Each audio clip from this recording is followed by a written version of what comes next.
A peaceful landowner minding their own business, suddenly confronted by a screeching HOA Karen, accusing them of trespassing on her precious community property. But here's the jaw-dropping twist. She's the one on borrowed land because that entire HOA neighborhood, it's built right on top of ground that belongs to the very person she's yelling at. Buckle up for a tale of entitlement, property deeds, and sweet, satisfying justice that will have you cheering by the end. If you're hooked on these wild HOA horror stories where Karens get their comeuppance, smash that like button right now, subscribe for more epic takedowns, and turn on notifications so you never miss an upload. Let's dive straight into the drama. In the quiet suburbs of a mid-sized American town where manicured lawns stretched like green carpets under the sun, lived a man named Alex Thompson. Alex was in his mid-40s, a software engineer by trade, who preferred the solitude of his modest home on the outskirts of what had become a sprawling homeowners association community. His property wasn't part of the HOA. It predated the development by decades. In fact, Alex's family had owned the land for generations, a vast tract that once served as farmland before urban sprawl crept in. Back in the 1980s, his grandfather had sold off portions to developers, but with a clever stipulation. The sale included only surface rights for residential building, while the underlying mineral and access rights remained with the family. It was a detail buried in old deeds, forgotten by most, but it meant that Alex technically owned the foundational land beneath the entire HOA neighborhood. He never thought much of it, living quietly on his remaining acreage, tending to a small garden and enjoying the woods that bordered his lot. The HOA, known as Willow Creek Estates, had sprung up around him like an invasive vine, complete with gated entrances, uniform mailboxes, and a board of busybodies enforcing rules on everything from fence heights to holiday decorations. At the helm of this petty empire was Karen Wilkins, the HOA president, a woman in her 50s with a sharp bob haircut, designer tracksuits, and an unquenchable thirst for control. Karen patrolled the streets in her golf cart, clipboard in hand, issuing fines for overgrown hedges or unauthorized bird feeders. She viewed Alex's property as an eyesore, a relic of untamed land that clashed with the pristine aesthetic of Willow Creek. For years, minor skirmishes had occurred, Karen complaining about Alex's occasional bonfires wafting smoke over the fence, or his old pickup truck parked visible from the road. But Alex ignored her letters, knowing he wasn't bound by their covenants. One crisp autumn morning, the tension ignited. Alex decided to survey his land boundaries, armed with a measuring tape and stakes, as he'd noticed some HOA landscaping encroaching onto his side. As he hammered a stake into the soft earth near the shared border, Karen appeared like a storm cloud, her face twisted in outrage. She marched over, pointing accusingly, her voice piercing the air as she demanded he stop trespassing on HOA common areas. Alex, calm as ever, explained that this was his property line, but Karen wouldn't hear it. She whipped out her phone, calling the HOA's security patrol and threatening to involve the police. By the time the faux cops arrived, rent-a-guards in ill-fitting uniforms, Karen had worked herself into a frenzy, insisting Alex was vandalizing community property. The guards, unsure but deferring to her authority, escorted Alex back to his side, warning him of legal action if he returned. Alex retreated, bemused but irritated, deciding it was time to dig into those old family documents. That evening, poring over yellowed papers in his attic, he rediscovered the original deed from his grandfather's era. It confirmed not only the boundary but the retained ownership of the land beneath Willow Creek. More intriguingly, there was a clause. The surface rights lease was set to expire after 40 years unless renewed, and that deadline was approaching in just 6 months. The developers had apparently never informed the HOA residents, burying the detail in fine print during sales. Alex's grandfather had included it as a safeguard, perhaps foreseeing future disputes.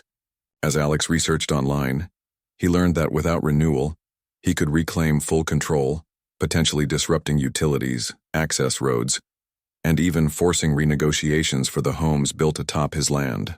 It was a bombshell, but Alex wasn't vindictive. He just wanted peace. Yet Karen's aggression had stirred something in him, a resolve to stand his ground. The next few weeks saw escalation. Karen rallied the HOA board, sending certified letters demanding Alex remove his illegal stakes and cease all activities near the border. She even organized a petition among neighbors, painting Alex as a reclusive troublemaker threatening their property values. Unbeknownst to her, Alex consulted a real estate attorney, a sharp-minded woman named Lisa who specialized in land disputes. Lisa reviewed the deeds and grinned. This was a goldmine. The HOA's formation had overlooked the underlying ownership, assuming full fee simple title. If Alex chose, he could file notices to terminate the lease, throwing the entire community into chaos. But for now, they played it cool, gathering evidence. Karen, sensing resistance, upped the ante by installing a chain-link fence along what she claimed was the HOA line, effectively shaving off a sliver of Alex's land. When Alex protested via email, she responded with smug assurance, citing HOA surveys. It was the last straw. Alex had Lisa draft a formal notice, informing the HOA of the true ownership and demanding the fence's removal within 30 days. The letter arrived at Karen's doorstep like a thunderclap. But instead of backing down, she doubled her efforts, scheduling an emergency board meeting to discuss legal countermeasures against the outsider. Whispers spread through Willow Creek, rumors of Alex being a squatter or fraudster, fueled by Karen's gossip at community barbecues. Alex, meanwhile, documented everything, installing cameras along his property to capture any further encroachments. Tension simmered as winter approached, with Karen's golf cart sightings becoming more frequent, her glares icy through the falling leaves. One evening, as snow dusted the ground, Alex noticed tire tracks on his land, leading to a dumped pile of yard waste, clearly from HOA maintenance crews under Karen's orders. It was a blatant violation, and Alex knew the real battle was just beginning. As the lease expiration loomed closer, the stage was set for a confrontation that would upend the tidy world of Willow Creek Estates. The winter months blanketed Willow Creek in a deceptive calm, but beneath the frost a storm brewed. Alex Thompson, armed with his attorney's counsel, began quietly asserting his rights. He started by having a professional surveyor mark the true boundaries, revealing that not only had the HOA's fence encroached by several feet, but parts of the community's access road dipped into his retained land. The surveyor's report was irrefutable, backed by GPS data and historical maps. Lisa, his lawyer, filed a quiet claim in the county records office, notifying the HOA of the impending lease termination unless renegotiated. Karen Wilkins, upon receiving the documents, dismissed them as a hoax at first, laughing it off during a heated board meeting where she rallied her allies with tales of Alex's supposed delusions. But doubt crept in when her own attorney, a harried man hired on retainer, reviewed the papers and paled, advising caution. The underlying ownership was legitimate, he confirmed. The original developers had cut corners, selling homes without disclosing the limited rights. This revelation sent ripples through the community. Homeowners whispered about potential lawsuits against the builders, long since bankrupt and worried about their investments. Karen, refusing to yield, launched a counteroffensive. She organized a neighborhood watch specifically targeting Alex's property, encouraging residents to report any suspicious activity. Drones buzzed over his land under the guise of security checks, and anonymous complaints flooded the local code enforcement office about Alex's unkempt woods posing fire hazards. One particularly cold night, Alex awoke to flashing lights. Police cruisers parked outside, summoned by Karen's call alleging vandalism on HOA property. The officers, after reviewing Alex's deeds, left with apologies, but the harassment weighed on him. Undeterred, Alex and Lisa prepared for escalation. They discovered that the HOA's common areas, including a playground and retention pond, sat squarely on land where Alex held mineral rights, meaning he could theoretically drill or excavate if he wished, a leverage point. Lisa suggested mediation, but Karen rejected it outright, viewing it as weakness. Instead, she pushed for a lawsuit against Alex for harassment and slander, claiming his notices were causing undue stress to residents. The case filed in small claims court, but it backfired spectacularly when the judge, reviewing the evidence, questioned the HOA's standing. Word spread online. A local Reddit thread exploded with anonymous posts from Willow Creek insiders, dubbing Karen Queen of the Cul-de-sac, and sharing memes of her golf cart patrols. Alex, ever the introvert, avoided the spotlight, but supporters emerged. Former HOA members who'd fled her tyranny, offering tips and documents. As spring thawed the ground, The lease expiration date inched closer, now just 3 months away. Karen's board fractured. Some members resigned, citing her overzealous leadership as a liability. In a desperate bid, she hosted a town hall, framing Alex as a greedy opportunist trying to extort the community. Attendance was high, but so was skepticism. Residents demanded transparency about the deeds, which Karen dodged with platitudes. Meanwhile, Alex explored options. He could renew the lease for a fee, covering his legal costs, or force sales of affected lots back to him. The idea appealed, envisioning reclaiming the land for conservation. Tensions peaked during a community event, a spring fair on the HOA grounds, when Alex, invited by a sympathetic neighbor, showed up to observe. Karen spotted him and erupted, publicly accusing him of spying and demanding he leave. The scene drew a crowd, with phones recording as she ranted about protecting their way of life.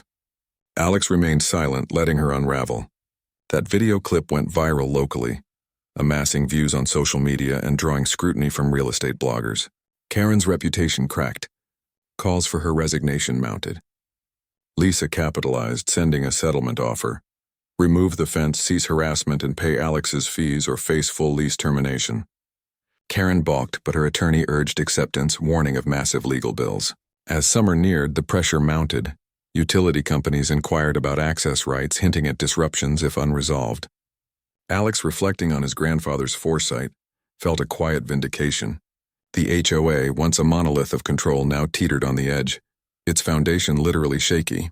Karen's empire showed signs of crumbling, but she clung to power, plotting her next move in isolation. The community held its breath, awaiting the inevitable clash that would decide the fate of Willow Creek.